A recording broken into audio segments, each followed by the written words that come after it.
idea what it could be, Steve? No, that's what we're going to find out. Give me some onions, will you, Sally? The way Dan's piling them on, I'm going to have to eat some in self-defense. How long do you expect to be gone? 3 or 4 days, if the spooks don't get us. Don't you think you ought to notify the AEC, Steve? No, not till we find out first. Curiosity. I know, kills cats. We've got 18 lives between us. And no more hamburgers.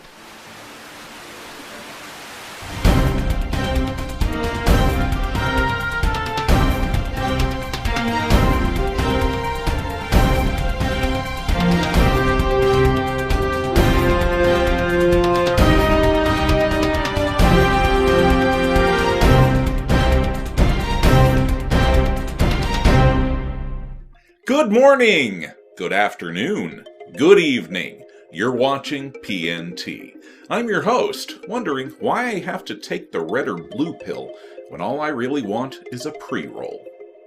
Up front this week, according to an article by LiveScience.com, Washington may soon become the first state to allow a much more environmentally, if slightly ghoulish, form of burial. On April 19th, the Washington State Legislature passed a bill that will allow the bereaved to choose a new option rather than the usual cremation or burial: human composting. Also known as natural organic reduction, the process is essentially the same as what occurs when your garden waste is broken down into nice, clean, fertile soil. Human composting, however, accelerates the natural process of decomposition, rendering a human body into soft, loamy soil in about 4 weeks. Supporters of the practice claim that it is a far more environmentally friendly process than traditional methods, doing away with the need for the toxic chemicals used in embalming and eliminating the carbon and mercury emissions caused by cremation.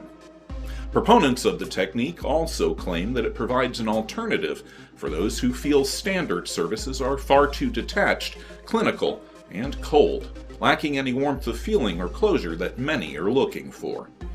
For those curious, the end product is indistinguishable from normal composted material and is safe for the growing of flowers, fruits, and vegetables, with one human being producing roughly 1 cubic yard of compost. This actually proves a benefit to the bereaved, as the remains are no longer classified as such, allowing families to place the soil in their gardens or to scatter it on public lands. For PNT's part, while we salute this holistic and far more natural method of corpse disposal, we cannot help but note a certain irony that even after death, you can still have your loved ones for dinner. From ghouls in the garden to terrapin troops, our next story in our weekly roundup of the weird takes us to Florida, where one man seems to have taken a page from mad scientists everywhere. Thomas Devaney Lane, a resident of Brevard County, was taken into custody by the Indian-Atlantic Police Department after they received reports that Lane was screaming obscenities and threatening to destroy everyone with an army of turtles. Receiving at least 7 calls regarding the alleged tortoise terrorist, police investigated and tracked down Lane at a 7-Eleven where he had phoned the police department to threaten the dispatcher with his army of turtles, stating that, "You'll all be sorry with the saint." Apparently considering himself a prophet and leader to the Leatherbacks, Lane was forcibly removed from his car and arrested after stating that his turtle army would destroy everyone in an hour. Lane is currently incarcerated in Brevard County, facing multiple charges, including disturbing the peace, misuse of 911, and resisting an officer. For PNT's part, while we are relieved that the Saint was taken into custody before his dastardly plan was due to take effect, we cannot help but mourn the chance to witness the terror and majesty that would have been the Great Turtle Wars. We'll be back with the final part of our program in just a few minutes. But first, a word from our sponsors. Hi, kids. Look at some delicious magic with the extra good chocolate-flavored syrup, Bosco. Bosco also makes milk chocolatey delicious. Tell Mom to get Bosco chocolate-flavored syrup for you. Sing out, I love Bosco, it's rich in chocolate tea. Chocolate-flavored Bosco is mighty good for me. Mama puts it in my milk for extra energy. Bosco gives me iron and sunshine vitamin D. Oh, I love Bosco, that's the drink for me. Welcome back! And remember, for rich, chocolatey flavor, Bosco is the best. For the final part of our weekly roundup of the weird, PNT is pleased to bring you a startling UFO sighting uploaded to YouTube. Taken on April 9th in Wales and uploaded to YouTube channel The Board Collective, this remarkably clear video was shot in 4K and appears to show a brilliantly lit triangular craft hovering in the skies over Llanelli. Let's have a look at the footage.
So what was the object filmed hovering and moving over the Welsh countryside earlier this month?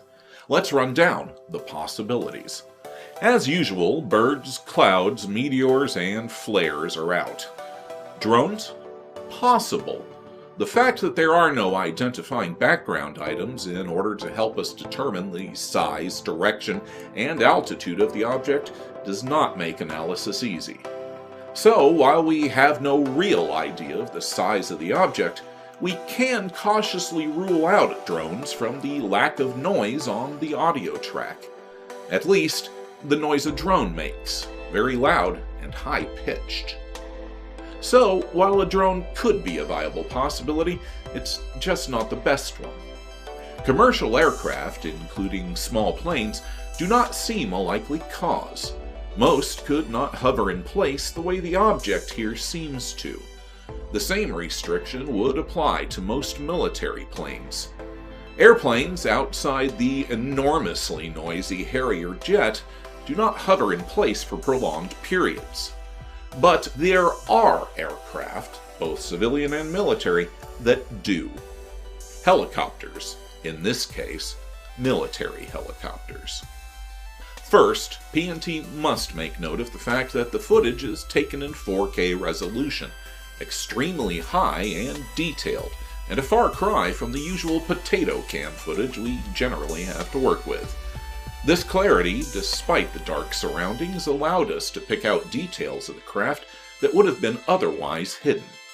This proved vital to our assessment of the UFO. In going over the footage, at first it appears to be a triangular craft, similar to descriptions of the TR-3B. But something didn't look quite right to our eyes, and we finally found out precisely what it was. Our first clue was this area, obviously lighter than the others and shaped like what appeared to be a cockpit of some kind. Additionally, the area directly above the largest flashing red light seemed out of place to us. Was this light reflecting off the hull of the unknown craft, or was it something else? At first we couldn't tell, so we moved on to the lights themselves.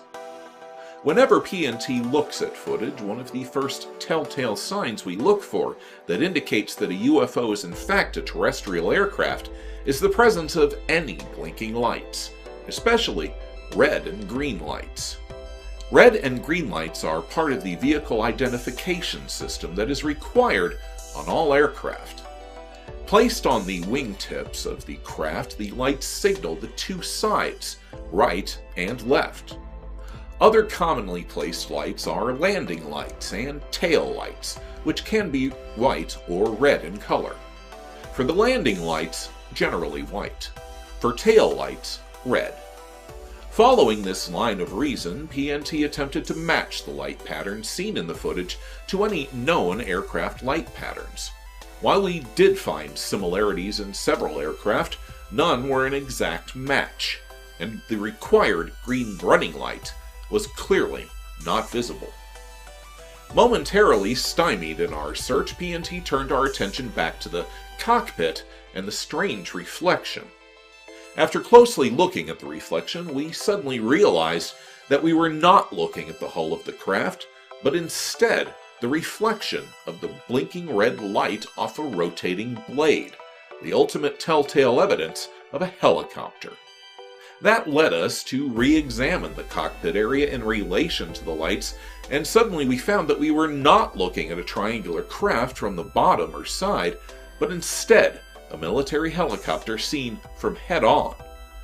Once our brains readjusted to the changed angle, it was easy to make out the shape of the helicopter. In fact, we were surprised that we hadn't seen it before.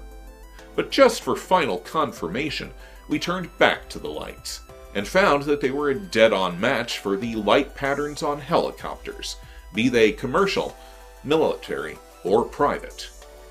This did reveal one discrepancy, however. While all of the other lights are in the proper position and color on the object, there is no green indicator to be seen anywhere on the craft.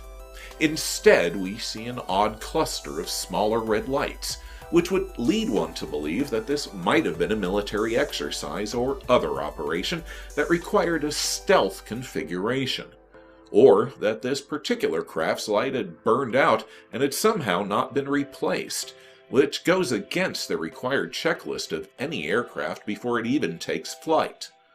The final bit of evidence for the helicopter explanation is the noise present on the audio track of the recording. While muffled, the noise is easily picked out under analysis and matches that of a military helicopter known as the Apache, a multi-purpose craft that boasts a stealth hover mode designed to quiet the sound made by the rotating blades. The presence of military bases not far from the area also gives more credence to our identification. But even with these facts, there is still room for doubt. Why were the proper light requirements ignored? The question also remains as to why a military helicopter would be in stealth mode, conducting a nighttime surveillance mission at 2 a.m. over a small Welsh city. Any way you slice it, this seems a bit odd. But what if these lights were in fact something else? Something beyond our understanding? Is it possible that what we are seeing here is in fact a TR-3B, or perhaps a similar craft with another worldly origin? Could the various world governments have back-engineered extraterrestrial technology in order to further their own interests? Where would they have obtained such technology? Was it recovered from craft that were shot down by a fearful military-industrial complex? Or a more interesting and chilling possibility?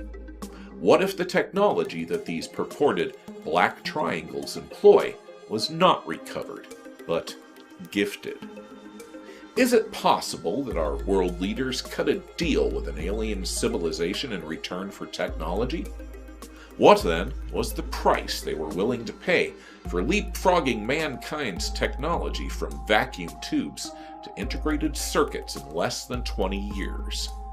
Was it simply a trade of information? Perhaps resources that are scarce there, but common here? And what exactly would those resources be? Rare minerals? Water? Or perhaps food? Which leads us to the uncomfortable question: what food exactly? Could we already have the chilling answer in the numerous reports of cattle mutilations, reports that began in the early 1970s and continue to this day, and the even darker and more sensational claims that the mutilations are not limited to animals, but include humans as well? Chilling food for thought. But whether or not the odd craft filmed earlier this month hovering over Llanelli, Wales, was a hoax, a misidentified but common military helicopter on night maneuvers of a strange nature, or something else entirely, we'll leave up to you to decide. Sound off in the comment section below with your thoughts. That's it for this time, faithful viewers. Be sure to click like, share, subscribe, and hit the bell icon to be notified when PNT presents your next portion of the paranormal. I'm your host, reminding you to keep an open mind, because a closed one shuts out the truth.